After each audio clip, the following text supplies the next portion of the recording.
I grew up loving aerospace, hence the mechanical engineering degree in college. And one of my favorite movies was The Right Stuff, which basically details the aerospace industry coming out of World War II. So jet technology coming on board. And I didn't live through that, but watching that movie and then living through the biotech revolution we are currently living through, I just see so many parallels. It's like every day something is being pushed in a basically infinite amount of different directions that has implications across the entire ecosystem. And it's just a really exciting time to be involved. And if you can't see that there's going to be ever increasing possibilities for the foreseeable future, I don't know what to tell you. It's a very exciting time to be involved with this industry.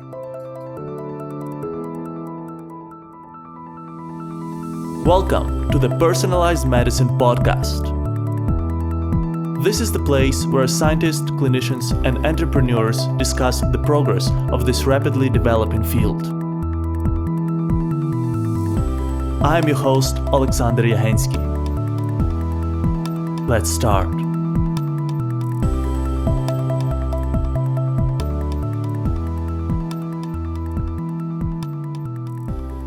Three, two, one, and we are live. Welcome to the next episode of the Personalized Medicine Podcast. Today, we will be talking about aging and genetic tools that can potentially reverse it. It is my pleasure to introduce to you Dan Oliver, the co-founder and CEO of Rejuvenate Bio.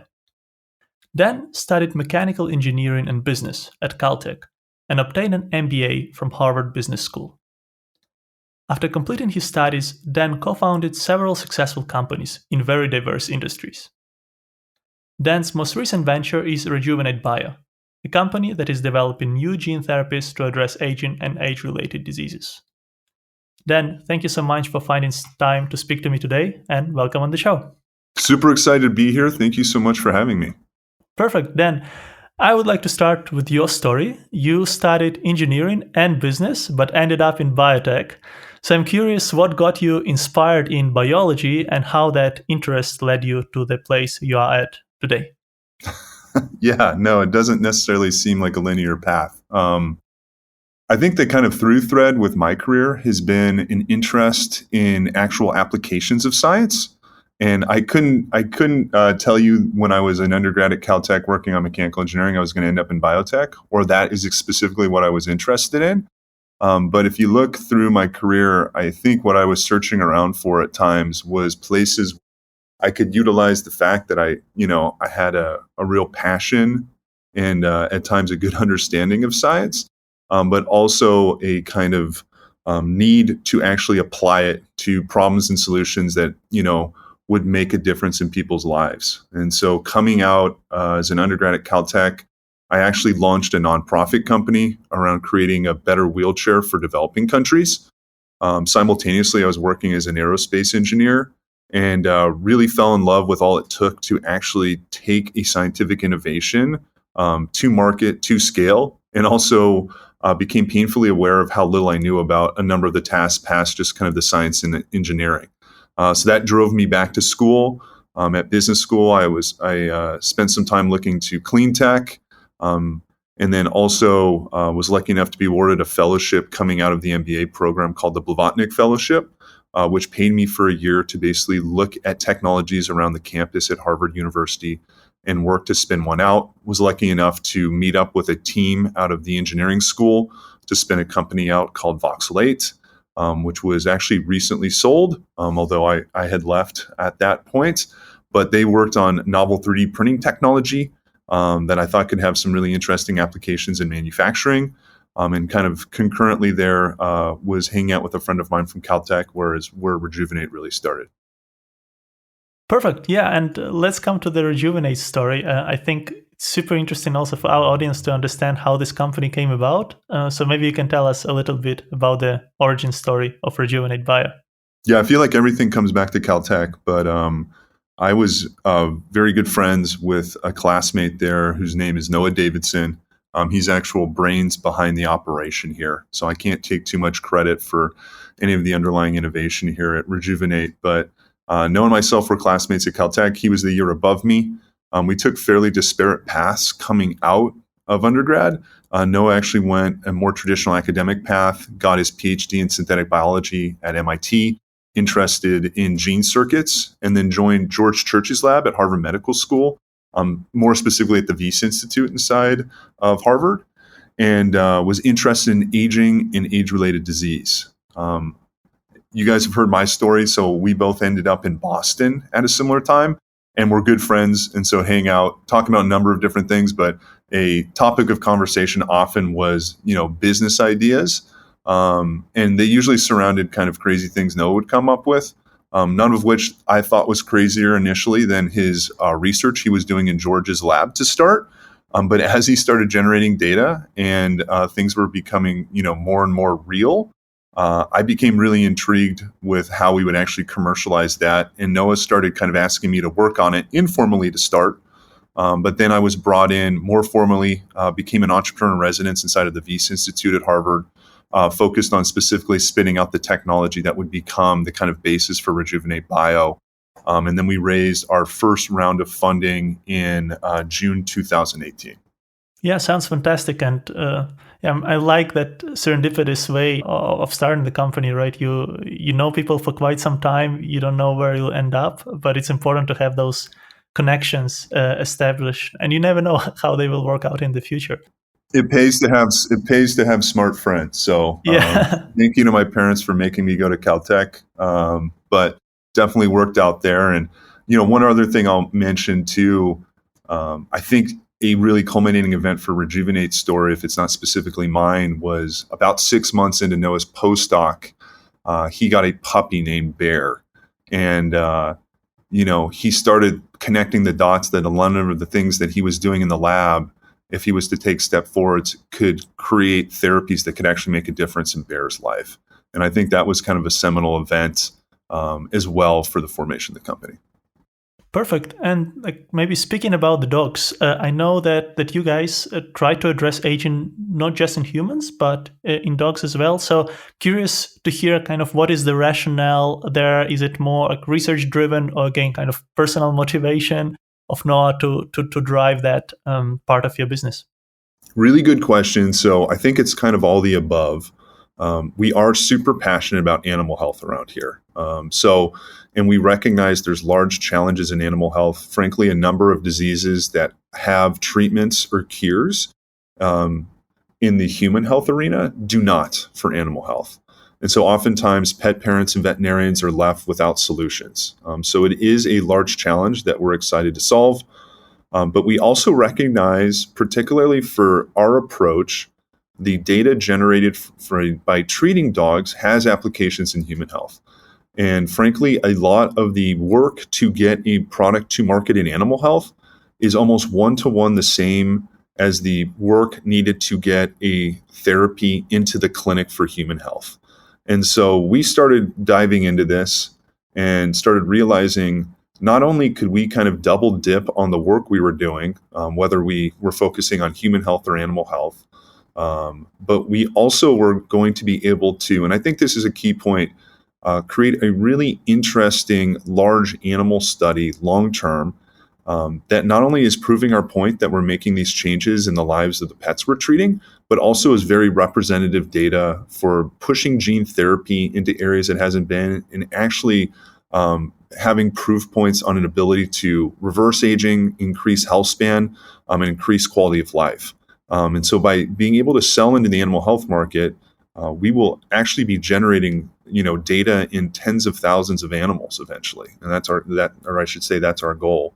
And all of that data should, I think, make people, obviously, when it comes back positive, or that's the hope, should make people much more confident in what's going on as we start pushing our therapies into clinical trials in humans and eventually into indications on that side with very large patient populations.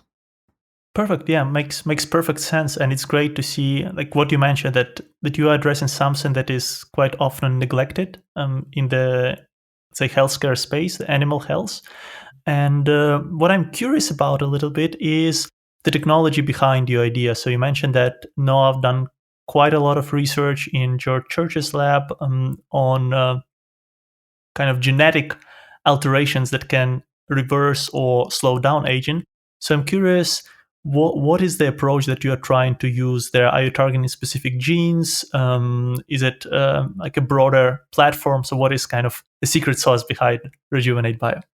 Yeah, so our mission is to actually reverse aging, and I use that phrase intentionally.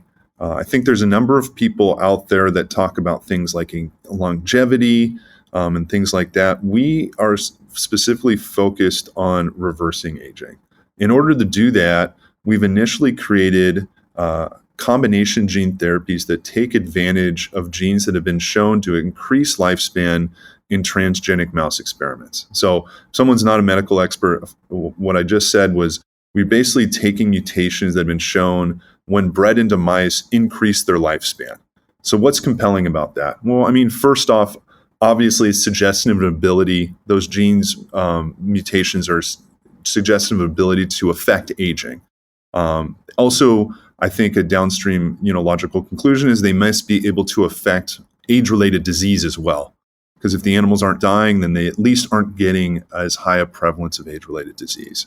The other thing we found compelling about that and what we learned from doing this work is it also means those targets are really, really safe, have very robust safety profiles and well-validated safety profiles.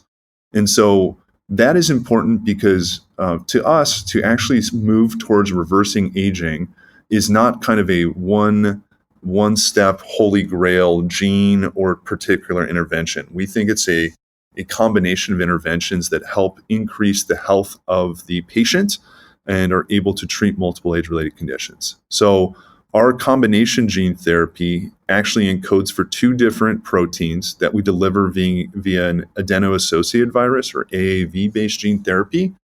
And effectively, those proteins are both secreted factors. So they're expressed from cells and then secreted in the bloodstream and have their effects widely on the body. Thus far, we've been able to generate data initially in mice where we showed that first therapy we're bringing to market has the ability to treat models of heart failure and kidney failure in mice, as well as diabetes and obesity. And we've subsequently seen really promising data in treating heart failure in dogs, and this is a naturally occurring heart failure, as well as reversing obesity in dogs as well. And so this, to me, if I had to put a bow on it, is the power of focusing on aging. We can create treatments that have really robust safety profiles, generally increase the health of our patients, and are able to treat multiple indications at once. And so instead of kind of getting a laundry list of side effects, you're getting a laundry list of potential other indications and problems these therapies are solving. That's the hope, that's the goal, that's the promise. Perfect. Yeah. And I guess kind of as your research progresses, you can add even like more genes to that pool and let's say enhance further the power of your platform. Yeah. So then the next step, if you kind of think about what we're doing as re-regulating two proteins that become out of or dysregulated through age, the next step we really focus on is, are there tools that don't focus on 1, 2, or 10, or 12, or 100, but could restore gene expression profiles on a system level? And so this gets you more into kind of the epigenetic reprogramming space. And I can't tell you too much about the efforts we have ongoing there, but that's really where I see the space going. Instead of focusing on a handful of proteins that you're looking to regulate, working on a more system level to return gene expression to what it was when your patient was younger, or in our case, what we're really looking for is healthier. Yeah, super fascinating. And I completely get that approach. I think like with gene therapy, you can make few edits, let's say in your hard-coded genes, but if you can tweak the epigenome and simultaneously affect thousands of genes and reverse that gene expression profile to the cells of the younger individual, that can completely change the game. Yeah, and I think that's an important point you bring up too, the aspect of utilizing gene therapy. We are able to make a more direct change to what we want by utilizing gene therapy, whether it's an epigenetic reprogramming gene therapy or a more standard gene therapy, which is our first products that are coming out the door. So these, I kind of think of the toolkit being built. I'm an engineer by training, so everything comes back to that. But these genetic toolkits or tools allow us to make different changes in a way that have less off-target effects, are more precise. And so in a kind of small molecule world, a number of the things we're doing would just not make sense, even if you had found the correct pathways to go after. And so, we actually work with Kathy High, who was the founder, CSO, and president of Spark Therapeutics, first human gene therapy company to get approval by the FDA. And a huge amount of the work that her colleagues and cohorts were able to accomplish with gene therapy allow this kind of next generation of therapeutics to come onto line. So huge amount of work out there. And that's what gets me really excited about biotech is this kind of iterative nature now. And as more and more innovations come that build basically more tools that you're able to use, you're able to attack larger and larger challenges and create therapies that are more and more targeted to those. Dan, what I'm also curious about, George Church is also one of your co-founders. From the founding perspective, how important was it to have George's backing in the beginning, either like to convince investors or to build up the company? Because I guess the mission that you have is super ambitious, but I can also see a lot of people being skeptical at first and kind of following this idea, especially if somebody who is outside of the field. So George is amazing. I can't say enough good things about him. He's one of the most special, intelligent people I've ever met in my entire life. I think George's impact on the company come in multiple different areas. Of course, the technical development of it was done under his purview at his lab. And I'd be remiss not to mention that he had a huge amount of directing where Noah kind of put his efforts in and also was there when challenges arose to help solve them. And he's done that over and over again. I also think he is so willing to take chances and push the envelope. And it's not just Rejuvenate Bio. You see this across companies like Epigenetic and others that are doing really intriguing things. And George, I think, is one of those people that if he sees a logical way of accomplishing a large challenge, he's more than willing to stake his reputation, his resources on going after it. And so we can't thank him enough for the support he gave us both early on. Certainly, he was helpful through our fundraising processes. His name certainly opens a large amount of doors. But I think, one thing George would agree with is he is also very good at attracting people around him that can actually go and execute on all these. And so I have to give a lot of credit to Noah for initially building out the technical aspects of the company. And now Rejuvenate's not just Noah and myself. I mean, we're a team of 20 working on this every day. It's 20 really driven, passionate people about what we're working on. And I think almost that is more of the genius of George, is he's able to attract talent and passion to push into these areas to actually accomplish these goals. We are doing this show for you, and your feedback is very important for us. So if you have any suggestions or comments, would like us to cover a specific topic or recommend a guest, please write us an email to team@pmedcast.com. Or you can reach out to us on LinkedIn, Twitter, or Facebook. Just type in Personalized Medicine Podcast and you will find us there. To download the show notes for this episode, visit our website, pmedcast.com. It's PMEDCAST.com. The show notes include guest bios, links to their most notable work, and recommendations for additional reads on the topic of the episode. Make sure to check them out. And don't miss the next episode. Subscribe to our podcast on your favorite podcasting platform. Give us a rating and leave a comment. It will help us make this show better. And now, let's get back to the interview. Then, one more question that I would like to ask you is less scientific and more philosophical, and you alluded to that already a little bit earlier. So you mentioned that you want to fully reverse aging, not just, let's say, prolong the healthy lifespan, but try to really prevent aging, so to say, from happening.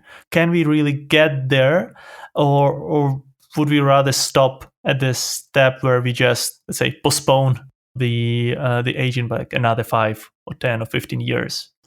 Yeah, I mean, this is why I don't like talking about maximal lifespan as much, because I think it leaves out a huge portion of what's actually important to people, and whether that's what they find important for their dogs or for themselves. And this is the idea that I think everybody's on board with more years of high quality of life. And so if we can create treatments that, go after that, I think people are going to be happy. That would manifest itself in, a number of different ways: less cancer, less heart disease, less stroke, less Alzheimer's, all of these things that people, I think, 100% agree on. And you see huge amounts of money devoted to fundraise for. This is the power of focusing on aging. When you talk about maximal lifespan, you get like a lot of these philosophical debates, which I think are important. But if we are able to increase the amount of years of high quality of life, I think it's likely that maximal lifespan will increase. But I also think you'll do a huge amount of good and almost guarantee that what you're doing is worthwhile along the way. And so that's really the way we think about it. That is very key when we look at our therapies and also the experiments we run. We make sure that we run experiments. We either make sure in our trials that we're measuring quality of life metrics, or we run side trials and side experiments that are effectively verifying that we're increasing health span and quality of life as we're doing these things. And so, we always use the kind of analogy that I don't think anybody necessarily wants to have the typical quality of life of a 90-year-old for another 30 years. But if you told them that they could feel, have the lack of disease and the quality of life that they had when they were in their, mid 20s to early 30s or something like that, I think most people would sign up for that for themselves and for their pets. And so that's what we're focused on. Perfect. Yeah, sounds great.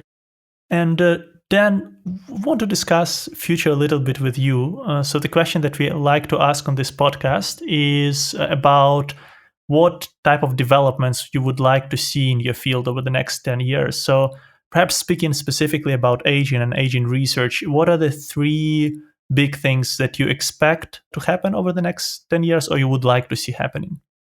Yeah. So, I mean, we just hit one, and I won't belabor the point anymore, but I think the most important is a focus on age reversal versus maximal lifespan or longevity. And so I won't rehash that. I think the other thing that we'd like to see is this idea of reversing aging adopted in a broader setting. You are seeing it seep into large pharma already. We see that actually through the organization of pharma companies. They're now recognizing that their cardiac and metabolic divisions often need to be together because the indication sets are interlinked. And so this idea of moving to not looking at each indication as a specific disease that's not in a larger context, but looking for opportunities to create treatments that span indications that are linked. And so I think that's an important focus moving forward. And then more specifically, for us and for gene therapy and these kind of genetic tools, there's a huge amount of work being done on different tools that once you get them into the body can do interesting things. And you see this across, the mRNA world, gene editing with CRISPR and the next gen CRISPR technologies and classic gene therapy. And I do think a key technology that needs to continue to be developed, and there are people doing really interesting things here, but is delivery systems that do allow us to get ever increasing larger percentage of every single cell in the body. That's a huge tool, a huge goal that would allow a huge amount more interesting things to be done. And so I get excited about the toolkit portion, but that would be a huge thing that would, basically accelerate the possibilities for a huge amount of kind of interventional technologies if you could deliver them basically widely or specifically to each in every single gene type or every single cell type, I mean. Yeah, totally agree. And I think that toolkit is so important, what you also mentioned before, right? Because every new company that pushes a little bit the envelope of what is possible, then it becomes much easier than for the next company to develop a therapy if you have like a new delivery system, a new manufacturing system. And as you said, like biotech is a good example of that. I think over the last 10 years, we've seen an explosion of new techniques, new tools that can be used to benefit patients. 100%. I grew up loving aerospace, hence the mechanical engineering degree in college. And one of my favorite movies was The Right Stuff, which basically details the aerospace industry coming out of World War II.